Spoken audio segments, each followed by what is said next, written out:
In 1962, the relationship between the USA and the Soviet Union is incredibly tense, and rumors say that the Soviets would drop an atomic bomb soon. Panic takes over American citizens and building bomb shelters in their backyards becomes a common occurrence. Dr. Calvin works extra hard on his bunker, filling it up with enough supplies to last for many years. One day, Calvin and his pregnant wife Helen throw a party at their house. Things are going well until they see on TV a broadcast from President Kennedy, who announces that they are planning a secret mission against the Soviet Union. There aren't any details, but Calvin still panics and thinks a war is about to start, so he kicks out all the guests and drags his wife into the bunker. Seconds later, an aircraft flies over the city only to suddenly detect a mechanical failure. There is nothing the pilot can do and it crashes right into Calvin's house, absolutely destroying it. In the bunker, Calvin hears the noise and feels all the shaking, so he assumes the war has started and quickly seals the door. He explains to Helen that he can't open it manually. The door will open on its own after 35 years, which is the time for nuclear particles to normalize in the atmosphere. Soon the authorities arrive to check the debris left by the accident, and since they can't find any proof of life, they assume Calvin and Helen have died in the crash. Days start to pass and Calvin feels at home, but Helen hates it down there. One day her water finally breaks and with the help of her husband, she gives birth to a cute baby boy. Soon days become years, and their son Adam becomes a bright young child. Calvin teaches him everything he knows and hopes that one day Adam will rebuild the country to bring back its old glory.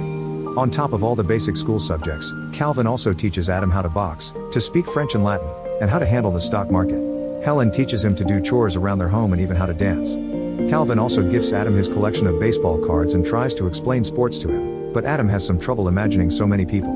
Both parents teach them very good manners but never curse around their son, who is growing up to be very naive and sheltered. The family easily finds a routine to suit their daily life that allows them to go pretend shopping in the mini-mart, fake fishing in a tank, take care of plants, and build an extra room for Adam. They also have a lounge area to read, play games, and simply relax while hanging out. Meanwhile, above them, the land that used to be their house is sold and becomes a variety of business through the years. First it is a diner, then a pizzeria, and later a nightclub. In 1995, Adam turns 33 and gets gifts his parents made themselves. When he blows the candles, he wishes to find the perfect partner one day. Helen mentions there are only 2 years left and Calvin says he will miss this place when the time comes, causing Helen to go into another room to scream her frustration out. In 1997 the 35 years finally end and the door opens itself. The family is excited to get out, but Calvin tells them he should do a quick check first to make sure it's safe. After putting on a radiation suit, he takes the elevator out and appears in an abandoned building that has become the home of a bunch of drunk beggars. Melker is so shocked by the vision of a glowing man emerging from the ground that he passes out. Then Calvin leaves the building, only to be shocked by all the changes. There are graffiti everywhere, people handling guns as if they were toys, adult stores full of merchandising that disgusts him, and weird-looking people who he can't understand when they speak. Terrified, Calvin rushes back to the bunker and explains that although the air is breathable, the neighborhood is still a post-apocalyptic wasteland full of crazy mutants. He concludes they must stay in the bunker, and his words cause Helen to finally snap. She yells at him as she explains how sick she is of being locked up and how important it is for Adam to get in contact with nature. Calvin refuses to change his mind and the argument causes him to have a heart attack. With Calvin sick and supplies almost running out, Helen decides to send Adam outside to get enough food for a couple of years. She gives him some cash and a shopping list, telling him to stay at the Holiday Inn and to keep an eye out for a not mutated girl. Before Adam leaves, Calvin tells him not to enter the adult video store because it has harmful levels of radiation. Once he is done packing, Adam finally goes outside and discovers Melker has started a little temple around the elevator to worship Calvin's family, considering them holy beings.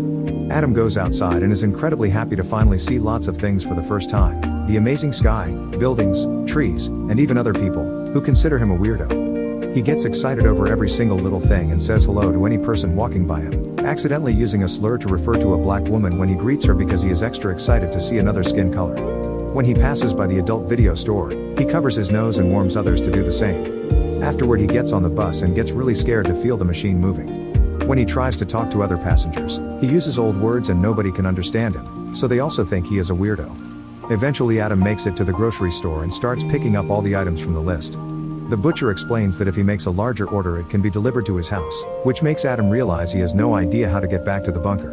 Panicking, he rushes out of the store and spends the day riding different buses to look for the bunker to no avail. He is also running out of cash, so he enters a hobby shop to sell his father's baseball cards. The shop owner can tell these are antique and valuable cards, but instead of telling Adam, he offers to buy the whole pack for just $500. Before Adam can accept, the shop's assistant Eve interrupts them and tells Adam he is being scammed because each of those cards costs between $4,000 and $6,000. Eve insults her boss and quits on the spot, causing Adam to become very impressed by her and start developing a crush. Once they leave the store, Adam asks Eve to take him to the Holiday Inn. At first Eve refuses and tries to run away from him, but she quickly changes her mind when Adam promises to pay her with 2 baseball cards.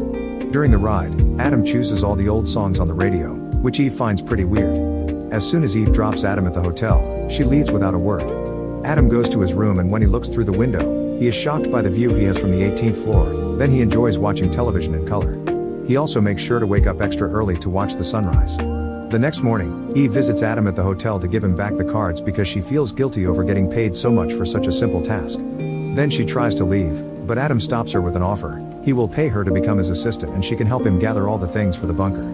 Eve agrees and they go shopping together for enough supplies to last 2 more years, hiring several trucks in the process. Adam also shocks her by revealing he wants to find a wife. After they're done shopping, Eve takes Adam to her house and he meets her roommate Troy, who starts asking Adam tons of questions when he notices how surprised he is by all the technology. Adam lies, saying he is from Alaska and that he is here for a business trip. Meanwhile, Helen is too curious and gets on the elevator, but as soon as she comes out, she sees Melker and his friends being creepy and immediately goes back. The next day Troy decides Adam needs a fashion makeover, so he gives him a whole new wardrobe that makes him look even more handsome. The next few days, Eve and Troy take Adam on many new experiences, like dancing to modern music, skateboarding, and seeing the ocean. Adam gets so excited that he jumps right into the water without a care. He also gets to watch a baseball game and finally understands why his father likes it so much. One afternoon it starts raining and Adam stands under it in pure awe. When Eve comes to check on him, Adam hugs her to share his joy, saying his father would call this a miracle. In the evening, Eve and Troy take Adam to an old school swing club to find him a wife and they tell him just to be himself. Women in the club immediately get attracted to Adam's sweet personality, respectful manners, and handsome looks. Eve's rival quickly gets his attention and they start getting along, which makes Eve jealous. She drags Adam to the side and tells him that she needs a sweet woman in his life, not a skank. Afterward, Adam asks another girl to dance and they take over the dance floor, impressing everyone with his amazing dancing skills. Eve tries to ignore her jealousy and chats with her ex-boyfriend, who makes fun of Adam and taunts him into a fight. However, Adam uses his boxing lessons to quickly scare the guy away. Irritated by all the drama, Eve leaves the club and goes home alone. When Troy arrives, he informs her that Adam left the club with her rival, causing Eve to realize she loves Adam and rush out to find him. She gets in the car, but before she can take off, she is startled by someone knocking on the window and falls on the ground. It's Adam, who takes her inside and takes care of her scratch while explaining he had to reject the other girls because he couldn't stop thinking about Eve. Adam confesses his feelings for Eve and they finally kiss. Now that they are together, Adam decides to finally tell Eve the truth about his family and his home, adding the fact he wants to marry Eve so she can live with him in the bunker.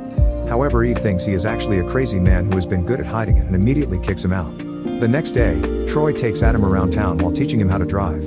Suddenly Adam sees the adult video store from before and follows the road to finally find the building above his bunker, where Melker has started a whole religion around the elevator.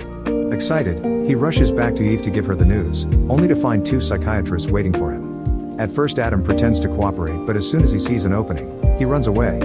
While the doctor chases after him, the other tries to call the police, but Eve stops her and realizes that what she did was wrong. At that moment Adam runs near her and gives her his hotel key so she can pay the bill with the cards, then he escapes in the truck he's rented, accidentally hitting the doctor's car in the process. Later Eve and Troy make it to Adam's hotel room and find a bunch of items that were made in the 60s, not to mention Calvin's stock certificates that are now worth millions of dollars. These things make them realize Adam told them the truth.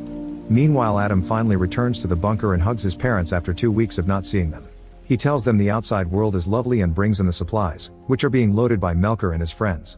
Back to Eve, she is desperate to find Adam, so Troy takes her to the adult video store and they start stomping on the floor, thinking they may find the bunker there.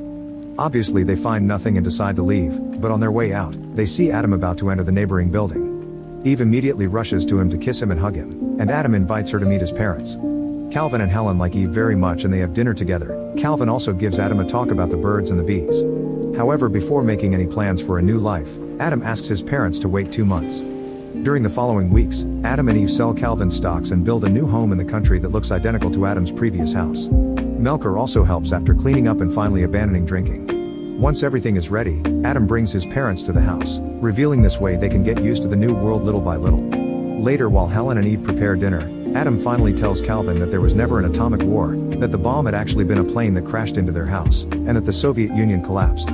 Calvin refuses to believe it and starts making plans to build a new bunker just in case. Make sure to subscribe and turn on notifications so you can watch more videos like this. Thanks for watching.